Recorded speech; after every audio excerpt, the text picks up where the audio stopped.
Hello, magandang araw po sa ating lahat. Ako po si Kinatawan Teacher Franz Castro, kasalukuyang kinatawan ng ACT Teachers sa Kongreso. Alam niyo po, pangarap po ng nanay at tatay ko na magkaroon kami ng edukasyon. Kaya sinikap po ng aking nanay at tatay na kami ay mapagtapos sa pag-aaral. At pangarap ko rin talaga na maging teacher. Kaya po nagturo po ako ng 25 years sa public school. Akala ko madali lang makapasok sa public school, pero dinanas ko rin po yung maging 4 na taon na kontraktual at substitute teacher. Delayed ang sweldo at ang benepisyo ay hindi rin naibibigay. Sa loob ng 25 taon na pagtuturo, pinangunahan natin ang union ng mga guro sa publikong paaralan. In fact, ako po yung naging unang presidente ng ACT-NCR Union na pinakamalaking union ng mga government employees. Maraming mga problema ng mga teachers sa sektor ng edukasyon na talagang danas na danas ng mga teachers. So yung unang-una, yung pang-ekonomiya, naranas ko din yung loan dito, loan doon, para mapagkasya yung panggastos ko sa aking pamilya at sa aking anak. Dahil sa kaliitan ng sweldo, ang mga teachers ay napipilitan din na magkaroon ng iba't iba pang mga trabaho bukod sa pagtuturo, at naranasan ko po yun.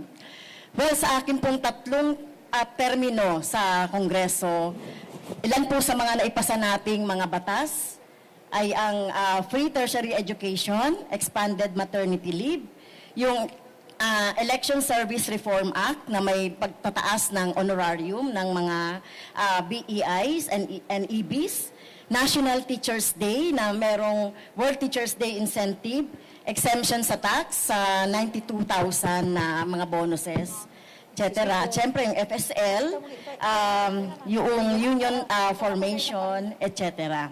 Okay? Thank you, ma'am. Okay. Q&A po. Tanong? May tanong po ba sa media? Yeah.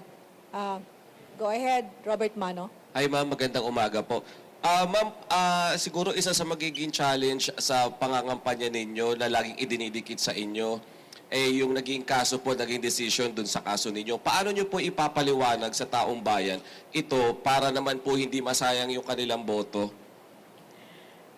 Well, yung pong nangyari doon sa Talaingod na kung saan ay kasama ko si Kasatur na dinimanda ng other forms of child abuse. So ito po ay gawa-gawang kaso na ipinataw sa amin.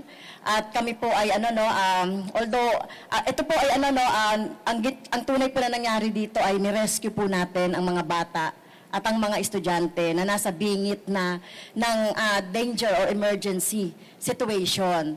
So bago po nangyari yun, alam natin yung mga nagaganap sa mga lumad school. Marami ang mga ipinasara, mga hinaras na mga estudyante at saka mga teachers.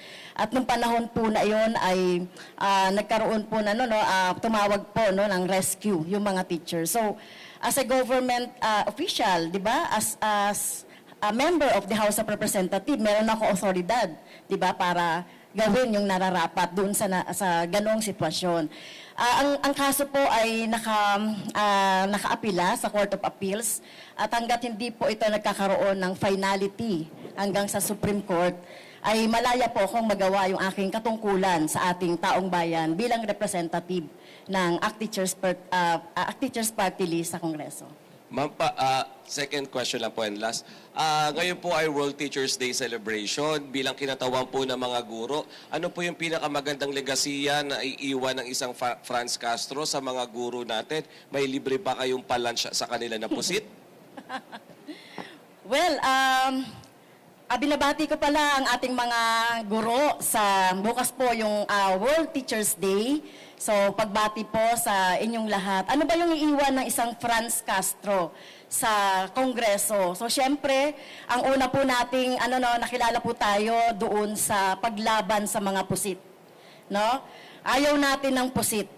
No, kaya ang gusto natin talaga ay kung ako'y papalarin, mag-aano tayo no ng mga amyenda kaugnay doon sa pagkakaroon ng accountability, transparency ng opisyal ng gobyerno, lalong-lalo na po sa usapin ng budget, sa usapin ng pera ng mga mamamayan na dapat ito ay pinag-iingatan ng mga opisyal o empleyado ng ating gobyerno. So pahigpitin po natin yung mga batas na patungkol doon sa graft and corruption at accountability ng isang government official. Kaya bawal po ang pusit kapag ako po ay naging senador. Dwight, please. Follow up na lang po doon. Anong mga amyenda po kaya sa paggamit ba ng confidential funds? Ano yung transparency measures na nakikita natin? Well, walang dapat i-amyenda, no? Pag nag-upo tayo sa Senado, ipagbabawal po natin ang confidential funds. Any confidential funds.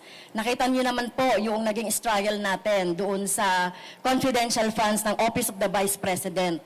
Lalong-lalo na no, kay Vice President Sara Duterte, na napatunayan naman natin na merong misuse, illegal, no? At nagkaroon ng notice of disallowance. Kaya, no po tayo sa confidential funds kahit nasa Office of the President. Ngayon, nilalabanan nga natin for kalahati ng budget ng budget ng presidente ay confidential funds. Kaya dapat walang confidential funds dahil ito ay secret at confidential yung paggastos. And yun nga po, nabanggit na ni Sir Robert yung pusit. And kayo ay isa sa mga fiercest critics ni Vice President sa Kongreso na ngayon sinisimulan na yung investigation sa kanya. Kapag kayo po ba ay nahalal sa Senado, would you also push for the Senate to jumpstart its investigation against the Vice President? And what role would you play in that? Meron po tayo nakatakda sa ating konstitusyon no, kung paano pananagutin ang mga matataas na opisyal mula sa presidente, vice-presidente, mga commission, no, constitutional commission ng mga officers. Kaya ano po yung magiging papel natin? Well, sa ngayon po kasi may alam na natin na merong napag-alaman ko na ang bayan ay ang iba't ibang sektor ay nagbabalak na mag-file ng impeachment complaint. So, ang ating pong magiging papel dyan, kung ipapasa po yan muna sa House of Representatives, bago po magkaroon ng halalan, ay haharapin po natin yan at pag-aaralan. At kung ano po, i-endorse po natin yan kung sakali. Okay. Thank you po. Salamat po. Michael?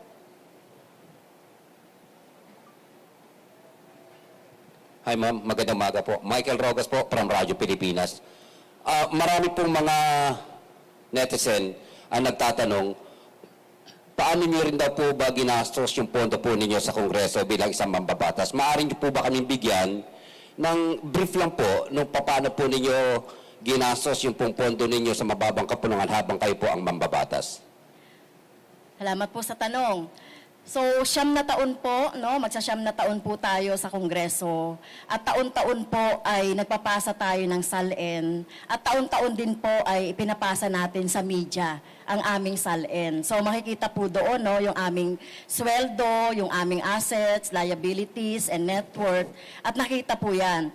At isa po ako doon sa bottom 10 ng pinakamahirap na kongresista sa sa House of Representatives. Sa pork barrel naman po, wala po kaming tinatanggap, wala po kaming mga projects, mga infrastructure projects, wala po kaming tinatanggap noon, kaya hindi niyo po kami masisingil sa ganon.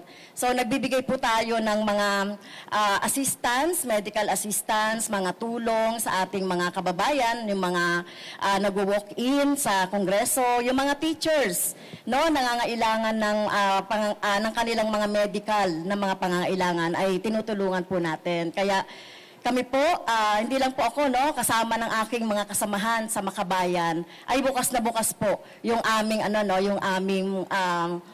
SALN at kung ano pa po yung pinagkagastosan namin doon sa aming panunungkulan as membro ng House of Representatives.